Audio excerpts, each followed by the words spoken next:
let's take a poll. How many smart people in the room? You people in the corner over there, you're not smart? Okay, come on. Yeah, everybody is in the room is smart, are you not? So if you don't have your hand up, that means you're, okay, come on, yes, all right. So good, okay, so lots of smart people in the room, and since you're smart, that means you make all of your decisions rationally. You're a rational decision maker. Yes?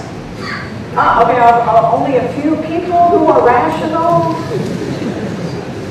So the rest of you must not be rational. You're illogical. Oh, somebody must be rational. Yes, okay, good. So you're rational, a rational decision maker. Are you married? Yes, was that a rational decision?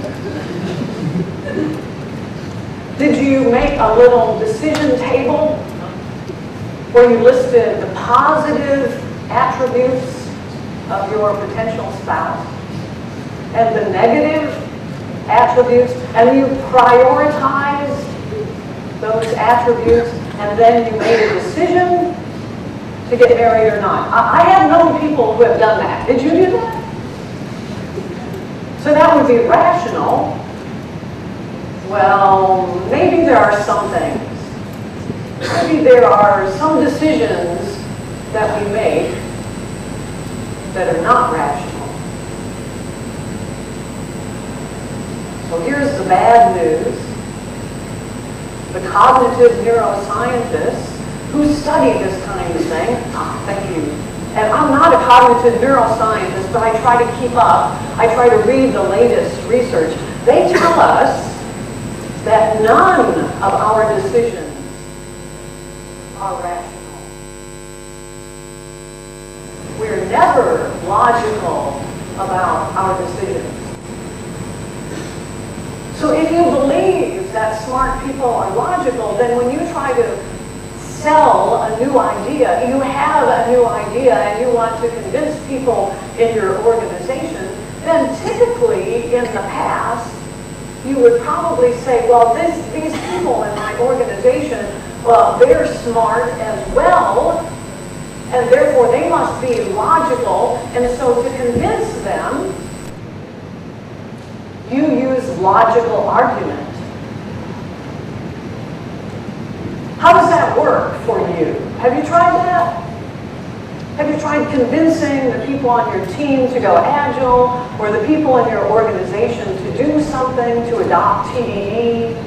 Have you tried that? Nobody's tried that. We don't have any logical organizations here. That's interesting. So how does that work for you? Are you happy with that? Well, sometimes it doesn't work. Yes? And when it doesn't work, when your nice logical argument doesn't work, what do you usually believe about the people in your organization?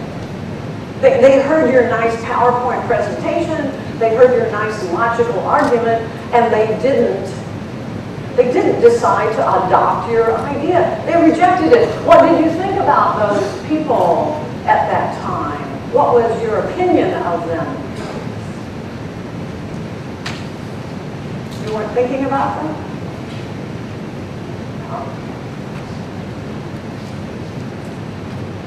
That would make a difference. Okay. No wonder they're not raising their hands. So did you walk away from that presentation thinking, they didn't hear my nice logical argument? They must be stupid.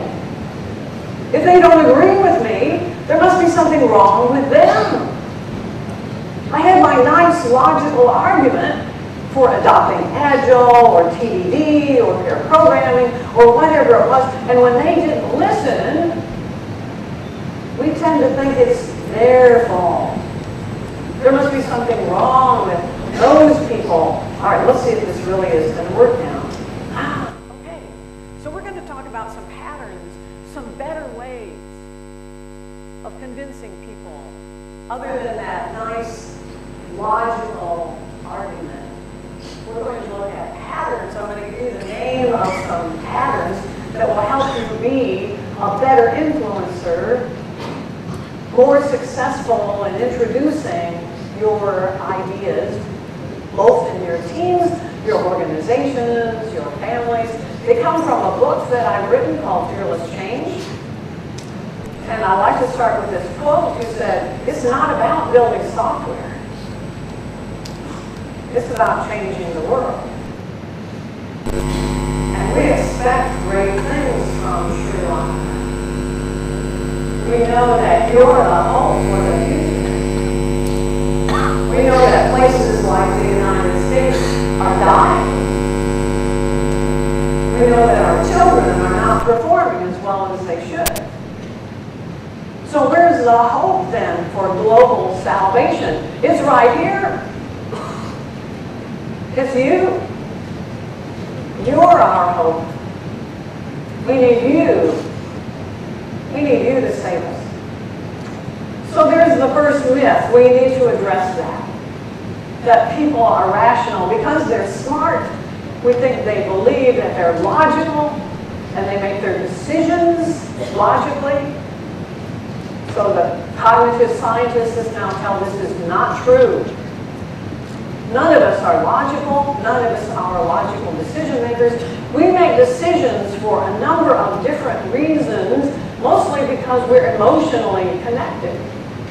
It's more about emotion than it is about rationality or logic.